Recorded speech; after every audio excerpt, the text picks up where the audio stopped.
matin, Dimitri Pavlenko. L'édito politique, bonjour Nicolas Bétou. Bonjour Dimitri. Alors vous nous parlez depuis quelques jours de la primaire populaire. Et bien justement, la pression est en train de monter là, sur les organisateurs de cet événement politique. Voilà, la primaire populaire, c'est cette initiative prise par quelques militants de gauche il y a 18 mois qui se sont dit que le seul moyen de gagner la présidentielle 2022 était d'avoir un candidat et un seul, derrière lequel se rangeraient toutes les familles politiques situées, disons, à la gauche de la République en marche. Bon, un raisonnement qui se tient, qui a un précédent historique, le programme commun qui avait permis à François Mitterrand d'être vainqueur en 1981. Ni une ni deux, les initiateurs de la primaire populaire ont créé une association, puis une deuxième pour lever des fonds. Ils ont créé un bureau, en fait l'organe de direction de cette structure, et puis un conseil d'orientation, et puis un conseil des partis, et puis un département politique et partenariat. En somme, ils ont tout fait comme les grands, même s'ils sont en réalité 18 permanents. Bon, pas grave, ça fait sérieux, ça fait ronflant, et ça a permis d'aboutir à la rédaction d'un socle commun, socle avec une majuscule, s'il vous plaît. C'est le document fondateur qui comprend 10 chapitres et des dizaines de propositions que le ou la vainqueur de cette primaire populaire doit s'engager à appliquer.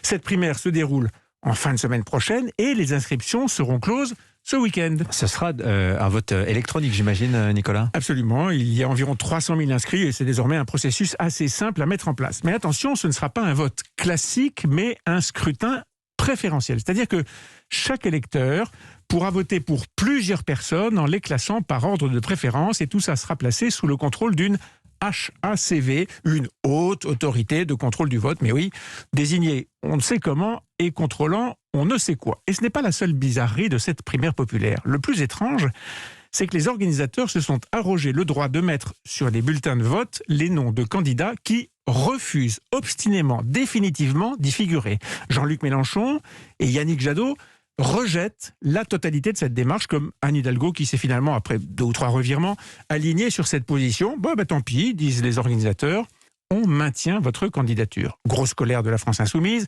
grosse colère des Verts, qui menacent, font pression, mais pour l'instant, en vain, c'est incroyable. Mais voilà, cette primaire populaire va peut-être désigner un candidat qui ne veut pas défendre le programme de cette drôle de bande d'activistes.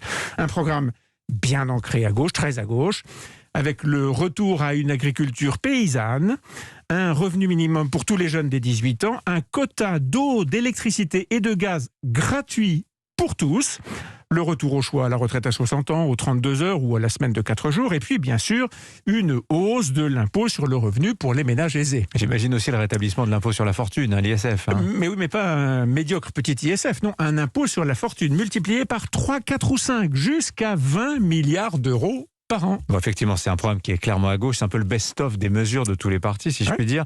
Mais après tout, pourquoi est-ce que tous les candidats de gauche ne se prêtent pas au jeu ? C'est pas un accord entre partis ? Non, simplement, ils ont été déjà, ces candidats, désignés officiellement par leur parti et parfois déjà avec une primaire, comme Yannick Jadot. Ils ne veulent pas se mettre dans le jeu de cette primaire de gauche parce qu'ils ne veulent pas s'effacer derrière d'autres candidats et se retirer de la course à l'Élysée, parce qu'ils ont entre eux beaucoup de divergences et parce qu'ils ne veulent pas se lier les mains et s'obliger à appliquer le socle commun. Alors, qui peut gagner malgré tout cette primaire populaire, même si on est candidat à l'insu de son plein gré ? On dit que la favorite, c'est Christiane Taubira, qui est très proche des organisateurs, qui est elle-même tout à fait en faveur de cette primaire et qui est soupçonnée d'avoir en partie lié avec cette organisation. En tout cas, elle compte clairement sur cette primaire pour donner de l'élan à son entrée tardive en campagne. Mais la dernière rumeur en date, c'est que les militants de la France Insoumise sont en train de s'inscrire en masse pour faire gagner Jean-Luc Mélenchon. Ce serait malin. Il dénonce la manip de la primaire populaire, mais il en sort vainqueur, un dernier clou dans le cercueil de la crédibilité de cette drôle de primaire. Merci Nicolas Bétou. On en posera la question justement si c'est irrévocable cette participation ou non à la primaire à Julien Bayou, le secrétaire national d'Europe Écologie Les Verts. Il est l'invité d'Europe Matin tout à l'heure à 8h13. Je signale la une de l'opinion. On parle d'économie ce matin puisque après 3 décennies d'atonie des prix et des salaires, comment réapprendre à vivre avec l'inflation ? Et on lit des anciens qui nous racontent que c'était pas si terrible à l'époque. Tout était indexé, on se désendettait rapidement.